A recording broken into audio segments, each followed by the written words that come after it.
Truro, Massachusetts, or Townsend, Vermont? The votes are in. Townsend, Vermont received 36% of the vote, but it looks like our viewers have a preference for Cape living, at least for tonight.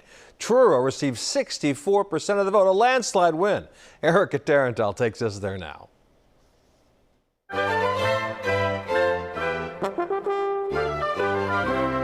Here we are on the bay side of Truro. This is Cornhill Beach. It's a great beach for families. In fact, I spent much of my childhood on this beach. It was in 1620 when the Pilgrims landed just across the bay in Provincetown, not Plymouth. A group of them wandered here into what is now Truro. They found fresh water and also maize or corn left by the Pamit Indians, and also strawberries. You can still find a bounty of berries for sale these days on the banks of the Pamit River, right in downtown Truro. The commercial hub, consisting primarily of the post office and grocery store jams, hosts a bustling educational farmers market on summer Mondays. This weekly celebration of locally grown food is organized by Sustainable Cape, which runs a number of programs promoting farming. It's really the history of Cape Cod. I mean, that's what people were doing. They were living on their property. They had some fruit trees. They had vegetable gardens. They were raising their own animals. The owner of Truro's Nestwood Farm is proud to tend what he believes is the oldest continuously farmed land on the Outer Cape. Supposedly since like the 1700s. Chris Murphy grows just about everything, but is known for his lettuce. These are all French varieties. Oscard, Panisse, Antoinette. He moved to Truro full-time in 1992 when there were just a couple of local farms. Now they're popping up all over. There were two on the Lower Cape. There was one in Eastham and one up in Hillside. Literally, almost in this neighborhood, there are 5 now. Your rainbow trout is the best. We all know that. Do you think so? I do. Okay, good.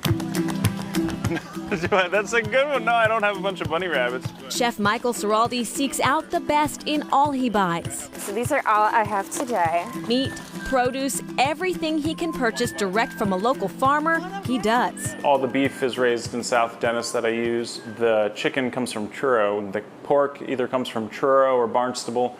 The fish comes from right here. Here is Minutes from Truro by Wellfleet Harbor. Chef Ciraldi honed his skills working for some of the biggest names in Italian cuisine. Now his name is drawing diners. The concept for Ciraldi, coming after several years cooking in Provincetown, led to a talk with his, as he says, wife, life, business partner, Jessie. I said, you know, what I'd really love as my ultimate goal would be to have a little farm and have a restaurant on the farm, and we cook what we pick.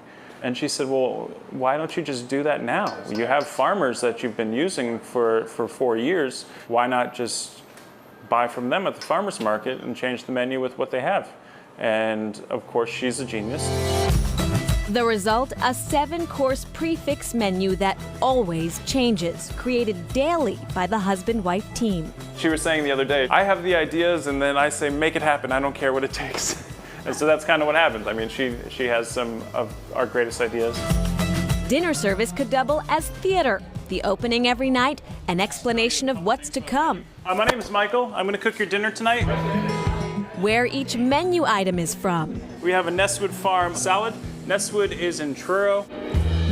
On this night, there's oysters, bok choy, gazpacho with lobster hush puppies, and that was just the start. There was ravioli, skate with carrot flan. Our dessert this evening, we have a Chiquessa chocolate cake. Chiquessa Chocolate Company's in Truro. Top that off with a little bit of whipped cream that we're going to spike with 20 Boat rum. 20 Boat is the rum they make at Truro Vineyards. The reason we do the prefix format is because we never know what we're going to get at the market. We are plating every night the time and the place where you are. So the food you're eating is what's available that moment on the Cape.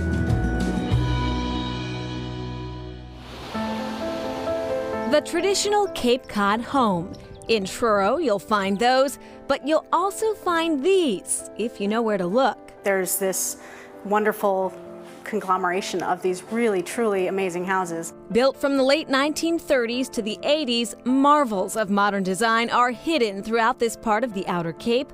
Artist Grace Hopkins is helping to preserve the legacy of one of the most revolutionary and most prolific architects, Charlie Zender. It was very Bauhaus style here, and he wasn't that.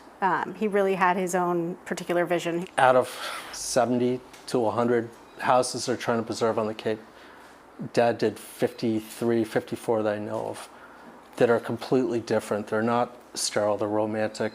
Son Tony Zender, also an architect and builder, says for his father it was all about relationships.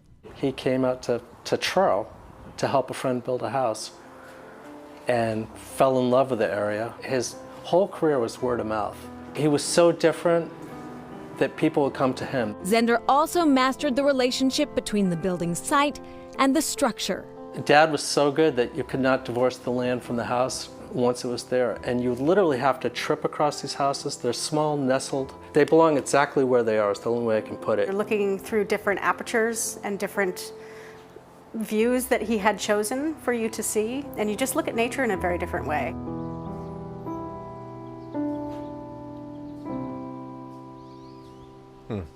Up next, a visit to our neighbors to the north who have a special gift for Boston.